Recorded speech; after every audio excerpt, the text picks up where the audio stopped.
जी पहले तो बहुत बहुत स्वागत है आपका मेरे स्टूडियो उत्तराखंड में। धन्यवाद सर।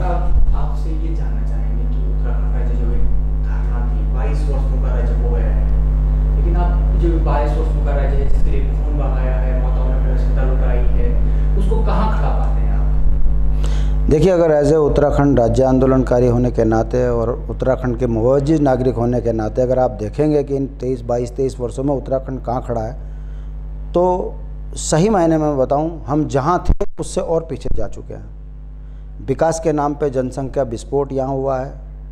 64 लाख लोगों का ये राज्य था और उस समय दौर में हम कहा करते थे 64 लाख खंड से निकली, आज ये ईश्वर धारा है, ये उत्तराखंड हमारा है। और हमारे उत्तराखंड मांगने के पीछे सिर्फ एक मकसद था कि उत्तराखंड सीमांत प्रदेश है, चाइना नेपाल हमारी 2 बड़ी सीमाएं हैं और पहाड़ से पलायन है, रोज़गार मिल नहीं रहा है, सीमाएं खाली है और पहाड़ विकास से दूर है। उत्तर प्रदेश से जो विकास का पैसा पहाड़ों के लिए आता था वो देहरादून पर आकर ख़त्म हो जाता था।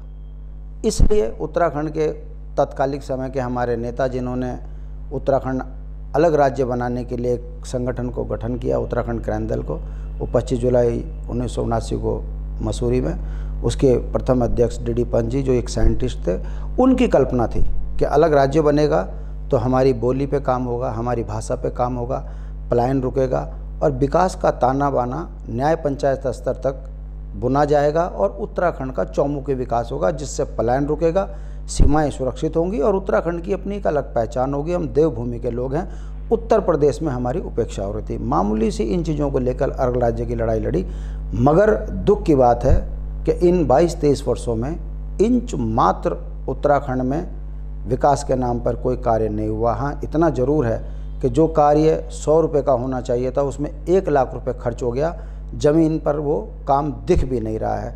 राज्य कर्ज की गर्त में चला गया, विकास के नाम पर बेईमान सत्ताधारी पैसा कमाकर बड़े बड़े होटलों के मालिक बन गए, मगर जिस पर्वतीय मूल के नागरिक के विकास के लिए इस राज्य की लड़ाई लड़ी थी, उस अवधारणा में इंच मात्र काम नहीं हुआ है।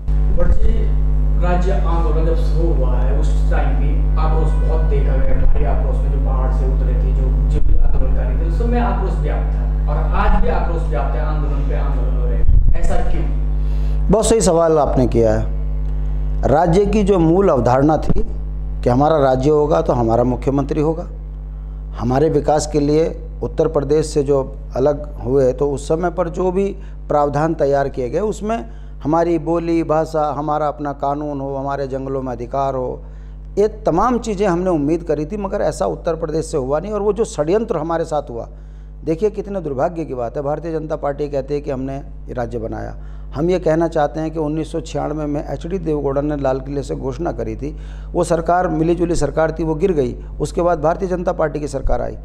बता दीजिए कौन से भारतीय जनता पार्टी के प्रधानमंत्री ने लाल किले से कहा कि उत्तराखंड राज्य बनना चाहिए? एचडी देवेगौड़ा जी ने 96 में घोषणा करी, 97 में इस राज्य को अस्तित्व में आ जाना चाहिए था।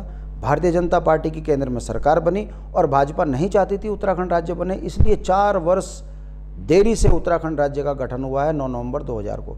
और इन 4 वर्षों में इन्होंने हमारे साथ क्या किया, ये बात आम जनमानस को समझनी चाहिए कि जल, जंगल, ज़मीन, कानून सब उत्तर प्रदेश का हमसे छीन लिया गया और हम एक उपनिवेश बन गए उत्तर प्रदेश का। और हमारा जब कानून नहीं है, हमारी बोली को कुछ नहीं मिला, भाषा नहीं मिले, 26 राज्य विरोधी संशोधन हो गए, तो उत्तराखंड के जनमानस में, राज्य आंदोलनकारियों में, माननीय काशी सिंह ऐरी हों, दिवाकर भट्ट जी हों, उन तमाम लोगों के मन में एक भाव आया कि उत्तराखंड राज्य तो बन गया मगर हम उत्तर प्रदेश के उपनिवेश बन गए।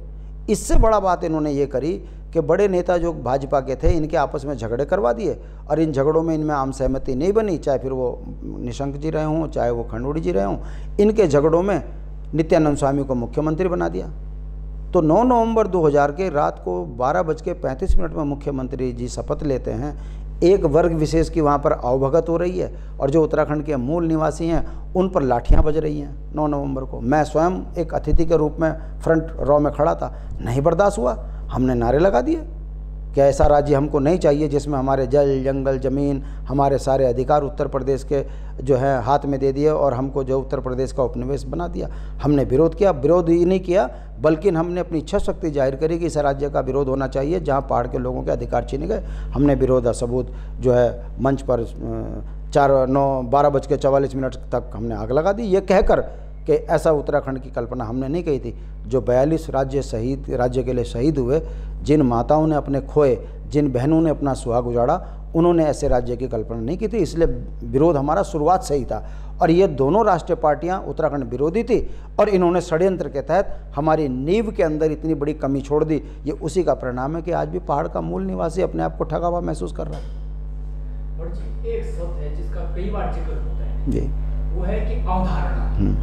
तो क्या अवधारणा थी उत्तराखंड राज्य बनाने को लेकर, क्या थी अवधारणा? देखिए, आम जनमानस इस बात को समझ रहा था कि हम चाइना 1962 की लड़ाई सब जानते हैं, नेपाल माओवाद का खतरा, इससे हमारी सीमाएं खाली हो रही थी। सेना का मनोबल बहुत गिरता है। जहां जनमानस की कमी होती है, खाली सेना के दम पर आप जो है किसी सीमा को सुरक्षित नहीं कर सकते, ये कटु सत्य है। और जहां हमारे सीमांत क्षेत्र में हमारे नागरिक थे वो विकास से दूर थे, इसलिए वो धीरे धीरे पलायन कर रहे थे। इस चीज़ को लेकर हमने कहा कि उत्तर प्रदेश एक विशालकाय राज्य है, उस राज्य के टुकड़े होने चाहिए और हमारी भौगोलिक परिस्थिति उत्तर प्रदेश से भिन्न है। यदि उत्तराखंड राज्य बनेगा तो यहाँ विकास के ताने बाने होंगे और उससे उत्तराखंड से पलायन रुकेगा, सीमाएं सुरक्षित होंगी। लोकल जितना सीमाओं में लोकल व्यक्ति काम करता है, जितना सेना करती है, उससे ज़्यादा लोकल भी काम करता है। मगर दुर्भाग्य देखिए कि इतना बड़े लंबे आंदोलन के बाद 22 सालों में 42 से ज़्यादा शहादतें देने के बाद जिस अवधारणा के लिए राज्य मांगा था, मैं आपके माध्यम से मैं बोलना चाहता हूँ, क्या उत्तराखंड के कानून बना अपना? नहीं। क्या उत्तराखंड से पलायन रुका है? नहीं। क्या राजधानी का मसला ठीक हुआ है? नहीं। क्या उत्तराखंड के मूल निवासियों के अधिकार संपन्न हो रहे हैं? नहीं। क्या हमारे को जंगल में अधिकार मिला है? नहीं। क्या हमारा पानी पे अधिकार है? नहीं। तो हमने राज्य बनाया किसके लिए? केवल एक टुकड़ा मात्र। और इस टुकड़े में भी वो लोग ताकतवर हो गए जो राज्य विरोधी थे। वो भाजपा का मेंबर बनो, कांग्रेस का मेंबर बनो और उत्तराखंड को लूटो। तो जो मूल अवधारणा उत्तराखंड की थी कि राज्य बनने के बाद उत्तराखंड की बोली, भाषा, संस्कृति, पलायन, राजधानी, सीमाओं में मानव को बसाएंगे ताकि उत्तराखंड का चौमुखी विकास हो, मगर इसके ठीक विपरीत उल्टा काम हुआ है। भ्रष्टाचार, बेईमानी, परिवारवाद और राष्ट्रवाद के नाम पर लूट, उसका परिणाम आपके सामने है कि योजना 1 रुपये की, खर्चा 100 रुपये, परिणाम कर्ज में डूब गए। अगर ये विकास है तो इस अवधारणा के लिए हमने राज्य की मांग नहीं करी थी।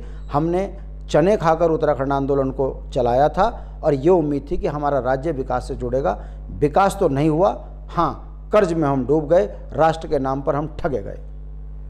आपने एक जिक्र किया है, आपने एक बात बताई कि जो राज्य विरोधी थे, जी, तो जो राज्य विरोधी थे वो सत्ता में कैसे आए और अभी तक सत्ता में हैं? इस बात को समझने की ज़रूरत है। मैं उदाहरण के तौर पर एक बात कहता हूँ। अंकिता मर्डर हुआ, यमकेश्वर मेरी विधानसभा क्षेत्र थी। उस विधानसभा में जब मेरे संज्ञान में मामला आया तो आंदोलन करने के लिए 500, 700, 1000 आदमी काफ़ी होते हैं और उतने आदमियों ने आंदोलन खड़ा किया। और आज देख लीजिए, अंकिता के हत्यारे भारतीय जनता पार्टी के पदेन सदस्य आज जेल में हैं। और सत्ता में जाने के लिए 25-30 हज़ार आदमियों को एक मत करना पड़ता है। वर्तमान लोकतंत्र में धनाढ्य लोगों का बहुत बड़ा योगदान है सत्ताओं को प्रभावित करने के लिए। हर विधानसभा में 10-10, 15-15 करोड़ खर्च होते हैं। उत्तराखंड क्रांति दल में गरीब किसान, गरीब व्यापारी, गरीब कर्मचारी और कर्मचारी बहुल्य क्षेत्र बहुत आए थे। यहाँ लोग कर्मचारी हैं, कर्मचारी नौकरियों में फंसे हैं, बच्चे पढ़ाई पर। तो सत्ता में पैसों के दम पर बड़े बड़े पूंजीपतियों ने अपने ही क्षेत्र के लोगों को लालच देकर टिकट दिलवाए, राष्ट्रीय पार्टियों के नेता बनाए, उसके फिर पीछे से उनको दबा के लूटा। परिणाम आपके सामने है। सरकार चाहे कांग्रेस की हो चाहे भाजपा की हो, दोनों की नीति एक ही रही है, उत्तराखंड को लूटने की। परिणाम आपके सामने है कि कांग्रेस के शासनकाल में भर्ती घोटाला होता है तो भाजपा के शासनकाल में भी, जमीन घोटाला कांग्रेस के शासनकाल में भी होता है तो भारतीय जनता पार्टी के शासनकाल में भी, नौकरियों में भ्रष्टाचार भाजपा के शासनकाल में भी कांग्रेस।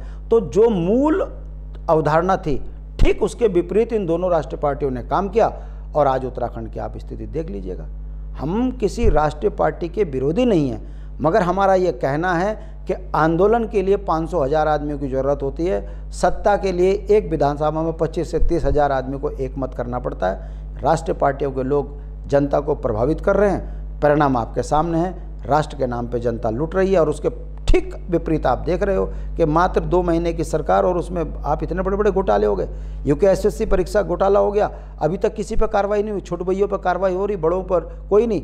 विधानसभा के अंदर विधानसभा अध्यक्ष पर कार्रवाई नहीं हो रही, गरीब के बच्चे पर कार्रवाई हो रही है।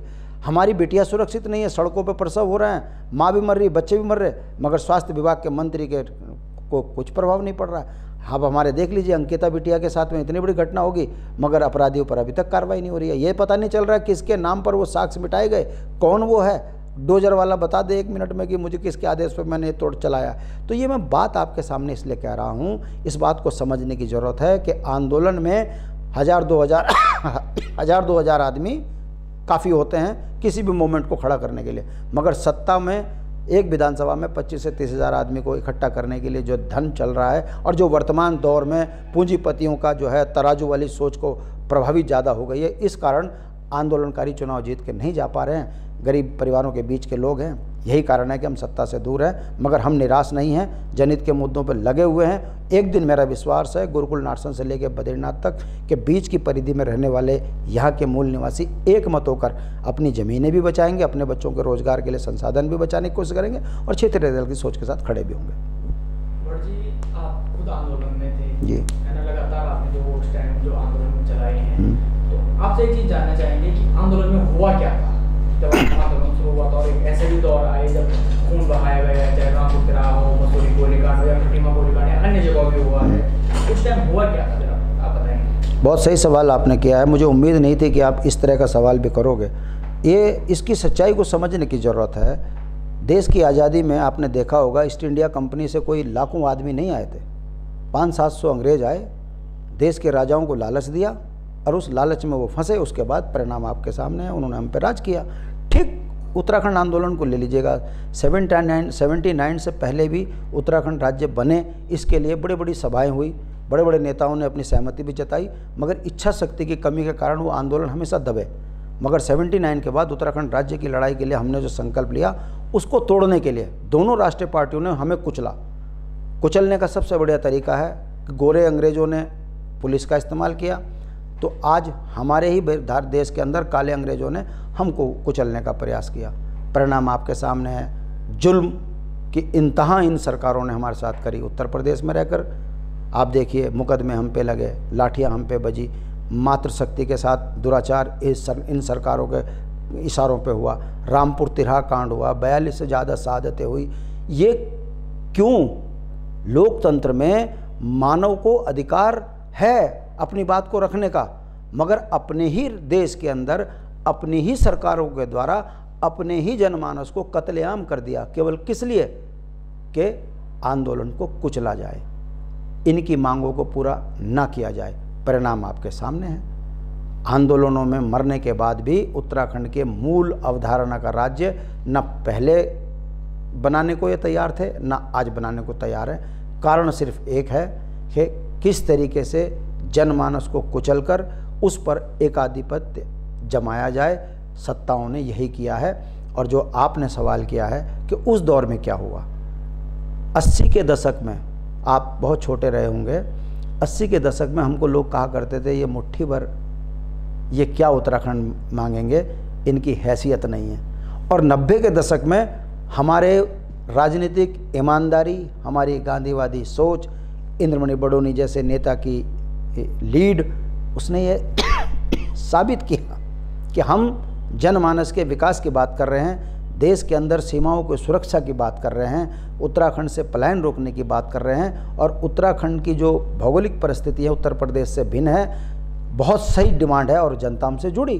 फिर क्या हिंदू, क्या मुस्लिम, क्या सिख, क्या ईसाई, क्या पहाड़, क्या प्लेन्स, हर वर्ग ने उत्तराखंड क्रांति दल की बात को माना। और ये वो जालिम सरकारें उस दौर की, ये झुकी और हमारे चरणों के नीचे आकर बैठ गई। आपको याद होगा 1994 में संयुक्त संघर्ष समिति का नेतृत्व हमने किया और हमने एक बहुत बड़ा त्याग करके दिखाया। जनता के बीच में एक संदेश दिया कि हम विभिन्न विचारधाराओं के लोग जरूर हो सकते हैं, मगर उत्तराखंड आंदोलन की आवाज़ के साथ कोई भी पार्टी जुड़ना चाहती है उसका स्वागत है। और फिर क्या कांग्रेस और क्या भाजपा, गढ़वाल टिहरी से मानवेंद्र शाह जी और पौड़ी से सतपाल महाराज जी, ये हमारे संरक्षक बने, इंद्रमणि बड़ोनी अध्यक्ष बने, काशी सिंगेरी अध्यक्ष बने, इंद्रमणि बड़ोनी जी संरक्षक बने। और इस आंदोलन में हम एक संदेश दिया पूरे विश्व में कि हम उत्तराखंड के लिए एक मत हैं, विभिन्न विचारधाराओं के जरूर हैं, मगर हम उत्तराखंड क्रांति दल की मांग के साथ में क्या कांग्रेस और क्या भाजपा, सब एक मत हैं। तो परिणाम राज्य मिला, भले ही हमारे साथ जुल्म हुए मगर राज्य मिला। 1996 में राज्य नहीं चुनाव नहीं का नारा देकर हमने एक संदेश दिया कि लोकतंत्र में लोकसभा के अंदर यदि हमारे लोग जीत के जाएंगे तो जिस दिन लोकसभा में चर्चा होगी तो कहीं ऐसा ना हो कि 544 की संसद में हमारे 3-2 जीत कर जाएं और उसके बाद वो टर्न डाउन हो जाए, उसके बाद उत्तराखंड की मांग कभी दोबारा जीवन में ना हो। इसलिए बड़े सुनियोजित तरीके से इंद्रमणि बड़ोनी जी ने कहा कि हम इस चुनाव का बहिष्कार करेंगे, क्योंकि HD देवेगौड़ा जी ने घोषणा कर दी थी कि राज्य बनेगा। तो हमने एक संदेश दिया कि राज्य तुरंत बनाइए, नहीं तो राज्य नहीं तो चुनाव नहीं का नारा देकर हमने एक संदेश दिया कि लोकतंत्र पर अगर उत्तराखंड के इतने बड़े आंदोलन को, जो गांधीवादी आंदोलन है, उसको यदि विश्वास नहीं है तो ये मुद्दा बनेगा बड़ा, और मुद्दा बना। BBC लंदन से लेकर इंटरनेशनल लेवल मंचों पर यह बात उठी कि शांतवादी आंदोलन, शांतवादियों के अंदर लोकतंत्र का इतना बड़ा मंदिर भारत, और वहाँ लोकतंत्र का बहिष्कार हो रहा है। जब जनमत हमारे पक्ष में आया इंटरनेशनल, तो आनंद फानंद में घोषणा करनी पड़ी कि राज्य बनेगा। तो हमने हर समय पर वो त्याग करके दिखाया, जिससे जनता में एक संदेश गया कि गांधी की सोच अभी मरी नहीं है, उत्तराखंड के अंदर गांधीवादी सोच से हम आंदोलन करके राज्य लेंगे। और हमने लेकर दिखाया। ये हमारी सफलता है बड़ोनी जी की, ये सफलता है काशी सिंगेरी जी की, दिवाकर भट्ट जी की। दुर्भाग्य ये है कि गांधी के विचारधारक अब बहुत कम रह चुके हैं, लोकतंत्र में भेड़िए बैठ चुके हैं, पूंजीपतियों का राज हो चुका है। यही कारण है कि उत्तराखंड की मूल अवधारणा पर अभी काम नहीं हुआ है। मूल अवधारणा का आपने जिक्र किया है, और पहले भी कई बार जब आपने कहा कि आंदोलन के लिए जब उतरे थे तो एक मूल धारणा के लिए उतरे थे, लेकिन वर्तमान जो परिस्थिति है, एक आंदोलन होने के नाते कैसा महसूस करते हैं? मुझे लगता है कि जिन चीज़ों को लेकर हमने इस राज्य की लड़ाई लड़ी उस पर अभी काम नहीं हुआ है, बल्कि और विकट समस्या हो गई। हम 64 लाख लोगों के निजाम को सही करने की बात कर रहे थे, आज 1 करोड़ 35 लाख लोग हो गए। आज हमारी सरकार बनेगी तो हमारे लिए सबसे बड़ी चिंता यह है कि पूरा राज्य तो बिक चुका है। अगर हम सख्ती से भू कानून लागू करेंगे तो जिन्होंने उत्तराखंड की संपत्तियों पर अवैध तरीके से कब्जा किया है उन पर कार्रवाई कैसे करेंगे, क्या संदेश पूरे देश में जाएगा, इन तमाम चीज़ों को भी अब हमारे लिए चिंता का विषय हो गया। 1 करोड़ 35 लाख लोग हमारी छाती पर आकर बैठ गए और इन राष्ट्रीय पार्टियों ने बैठा दिया है ये कहकर के 35-35, 40-40 हज़ार आदमी वोट के लिए इन्होंने हर विधानसभा में बैठा दिया है। सोचिए, अगर बाहर के व्यक्ति वोट के लिए ऐसे बसाए जाएंगे तो जो उत्तराखंड के मूल निवासी वो कहाँ जाएंगे?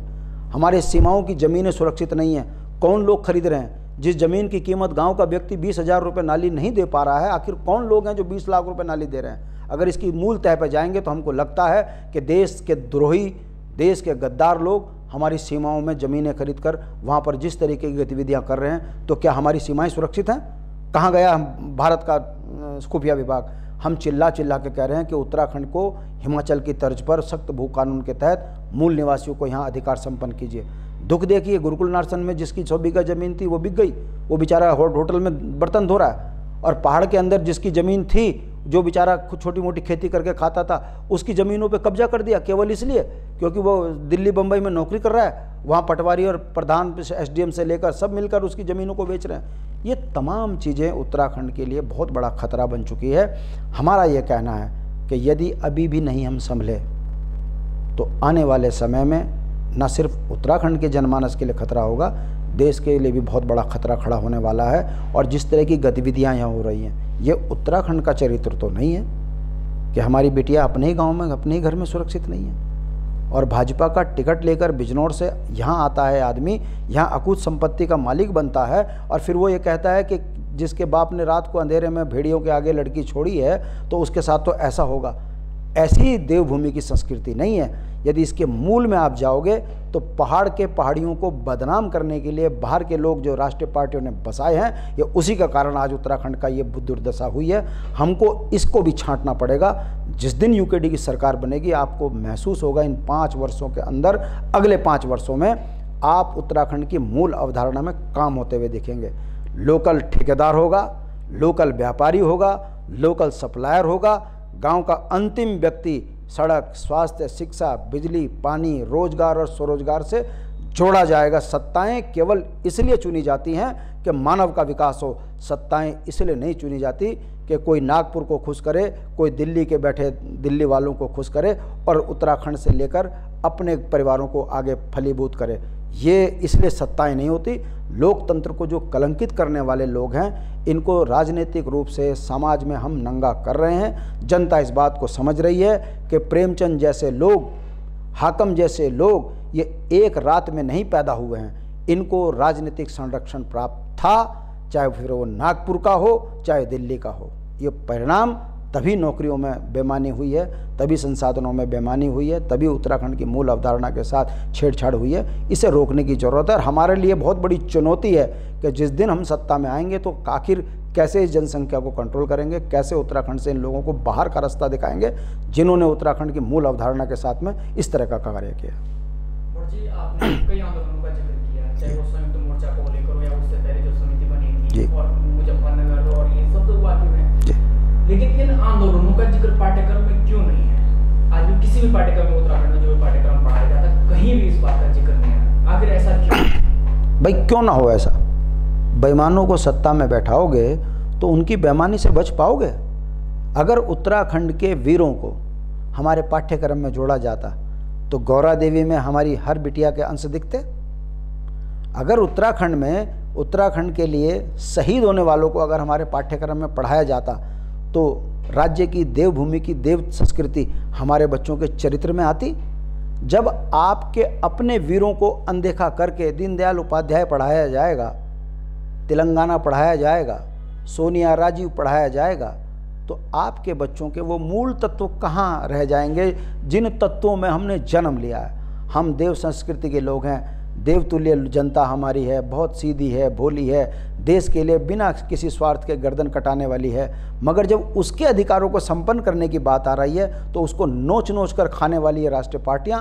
उसका अस्तित्व मिटाने के लिए उसके तमाम वीरों को पाठ्यक्रम से दूर कर रही है। परिणाम आपके सामने है। कहलाते हम देवभूमि हैं मगर दानव भूमि के लक्षण आप देख रहे हो।